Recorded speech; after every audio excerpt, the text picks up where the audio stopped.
this video, I will talk about experimental external anal sphincter repair and stem cell injection. All these experimental studies involve cutting the anal sphincter of rats, injecting stem cells or saline in the cut ends, then repairing the cut sphincters. The earliest of these experiments were performed at 2008.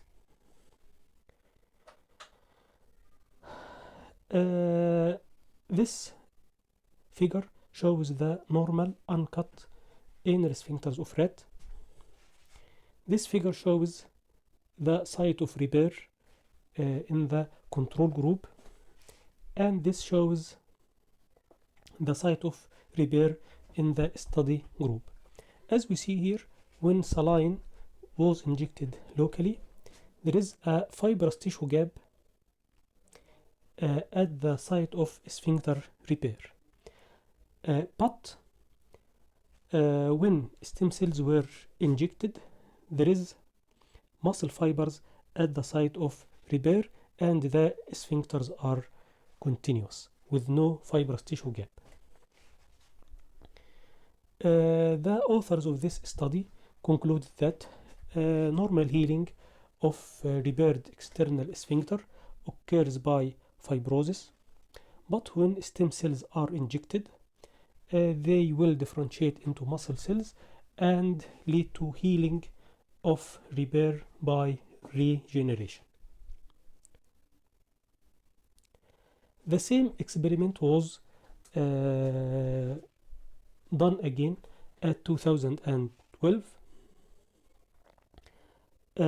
Myoblast or muscle derived stem cells were injected instead of stem cells, and the sphincters were examined at 21 days in contrast to 30 days in the previous study.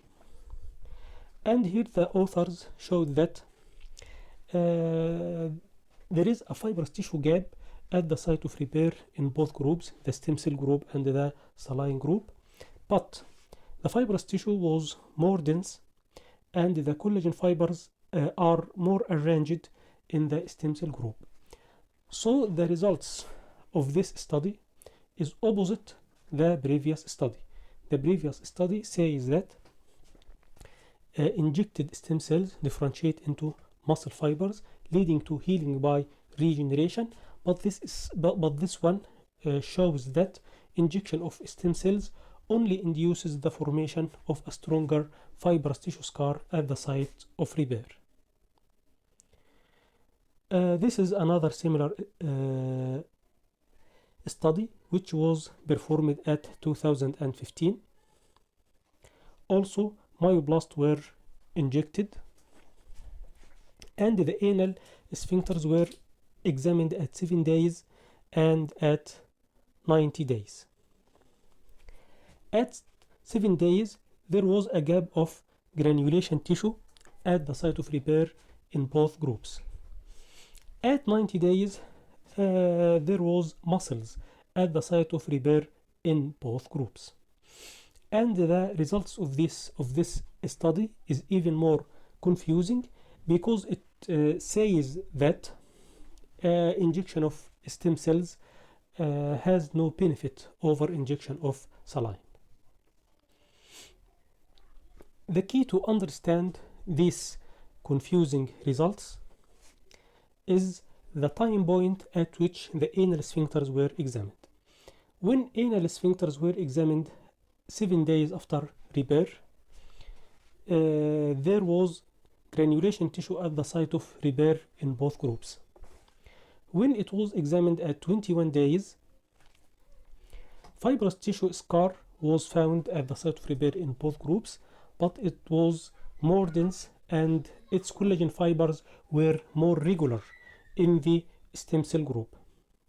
At 30 days, in the stem cell group, the fibrous tissue scar was infiltrated by muscles, but in the saline or control group, the fibrous tissue scar was not infiltrated by muscle.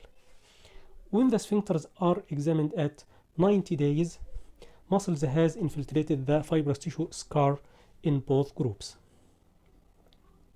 So we postulate that normal healing of injured muscles in rats or in animals occurs in two stages.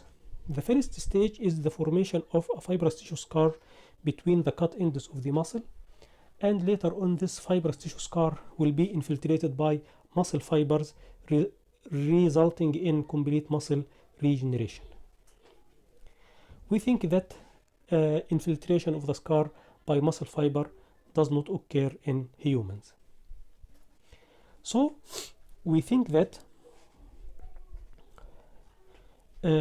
local injection of stem cells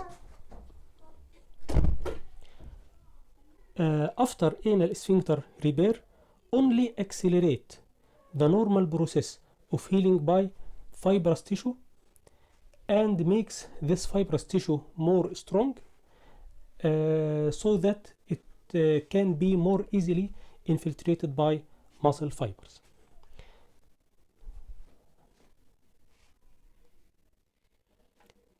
This is another good study which was performed at 2016. This study compares the effect of local injection of mesenchymal stem cell and mononuclear cells. There is some differences between both groups. The mononuclear cells are very cheap to prepare, can be prepared within 1 hour, and does not require high technologies for their preparation. But the mesenchymal stem cells are very expensive to prepare, require weeks of ex vivo culture in dishes, and requires high biological technology for their preparation. And in this study, the authors showed that at 1 month, there is muscles at the site of repair in both groups, which means that both types of cells are equally effective in augmenting muscle healing. Thank you.